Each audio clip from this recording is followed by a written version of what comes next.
Hi kids, price Lord. எல்லாரும் எப்படி இருக்கீங்க? இன்னைக்கு சாட்டர்டே. இன்னைக்கு ஸ்கூல் உங்களுக்கு லீவா? ஸ்கூலுக்கு போயிட்டு வந்துட்டீங்கன்னா ரெஃப்ரெஷ் ஆயிட்டீங்களா? இல்ல லீவுன்னா இன்னைக்கு ஃபுல்லா நான் ஆன்ட்டி விளையாடணும் ஆன்ட்டி அப்படின்னு சொன்னீங்கன்னா உங்களுக்கு ஒரு கேள்வி. நீங்க மொபைல்ல கேம் விளையாடுனீங்களா, இல்ல ரீல்ஸ் பார்த்தீங்களா, இல்ல ஃப்ரெண்ட்ஸ் கூட தெருவில் நின்று ஜாலியா விளையாடுனீங்களா?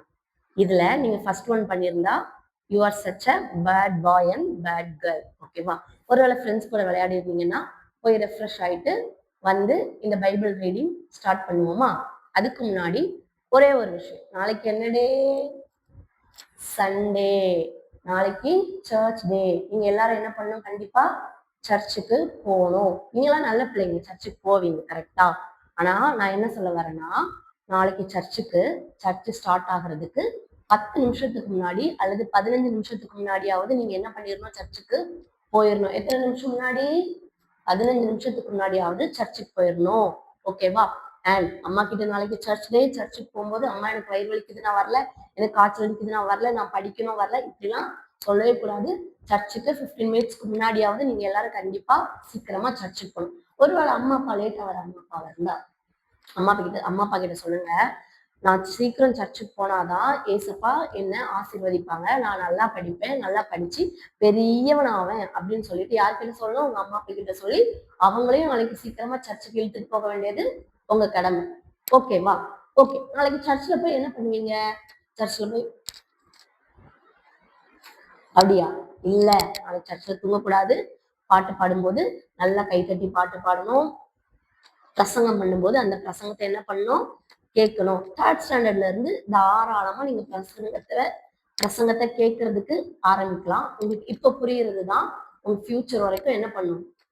உங்க ஃபியூச்சரும் ஆசீர்வாதமா இருக்கும். அதனால பிரசங்கம் கவனிக்கணும். ஓகேவா? நீங்க எல்லாம் நல்ல பிள்ளைங்க. ஓகேவா?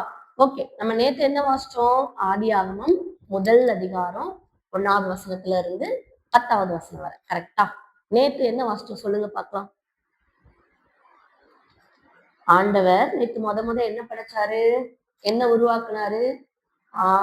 வெளிச்சம். வெளிச்சம் உண்டாக கடவுது என்றால் வெளிச்சம் அப்படியே ஆயிடுச்சு. கரெக்டா? அனைத்து நம்ம படிச்சோம்ல, இன்னும் நிறைய படிச்சோம்ல. ஓகே, நீங்கெல்லாம் நல்ல பிள்ளைங்க.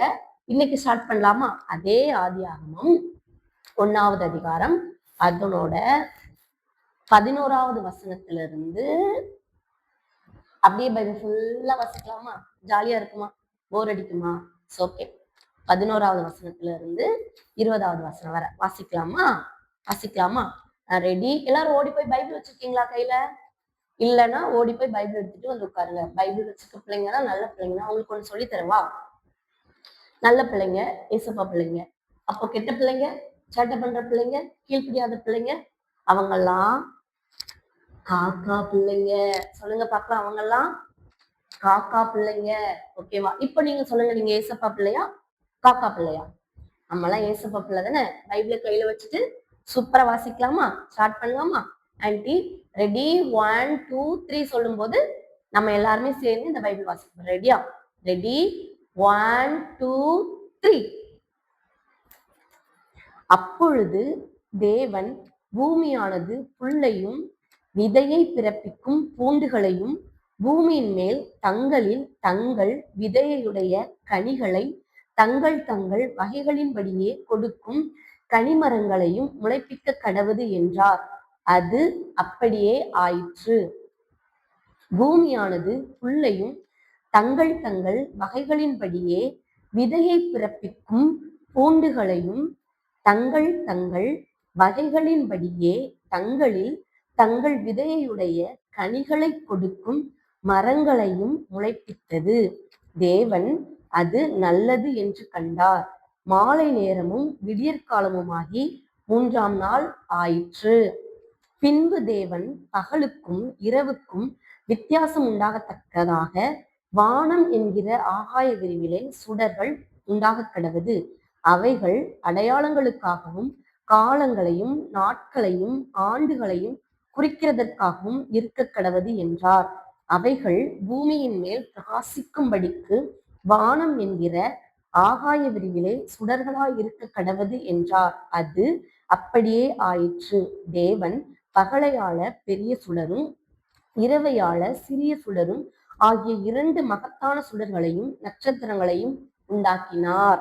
அவைகள் பூமியின் மேல் பிரகாசிக்கவும் பகலையும் இரவையும் ஆளவும் வெளிச்சத்துக்கும் இருளுக்கும் வித்தியாசம் உண்டாக்கவும் தேவன் அவைகளை வானம் என்கிற ஆகாய விரிவிலே வைத்தார். தேவன் அது நல்லது என்று கண்டார். மாலை நேரமும் விடியற்காலமுமாகி 4ஆம் நாள் ஆயிற்று. பின்பு தேவன் மீண்டும் உயிரினங்களையும் பூமியின் மேல் வானம் என்கிற ஆகாய விரிவிலே பறக்கும் பறவைகளையும் தண்ணீரானது திரளாக பிறப்பிக்க கடவது என்றார். ஆமேன். எப்படி அது ஒரு வசனம் சார். தங்கள் தங்கள் தங்கள் தங்கள் தங்கள் கஷ்டமா இருந்துச்சுல. தங்கள் தங்கள் கனிகளின்படியே தங்கள் தங்கள் விதைகளின்படியே ஈஸியா வாசிச்சிடலாம். ஓகேவா? ஒருவேளை நீங்க தமிழ் வாசிக்க கஷ்டப்பட்டா கூட நிறுத்தி நிதானமா வாசிங்க. அண்ட் தென் நாளைக்கு பார்க்கலாமா? நோ நோ நோ நோ நாளைக்கு Sunday holiday. Sunday is a holiday. நாளைக்கு சர்ச் டே.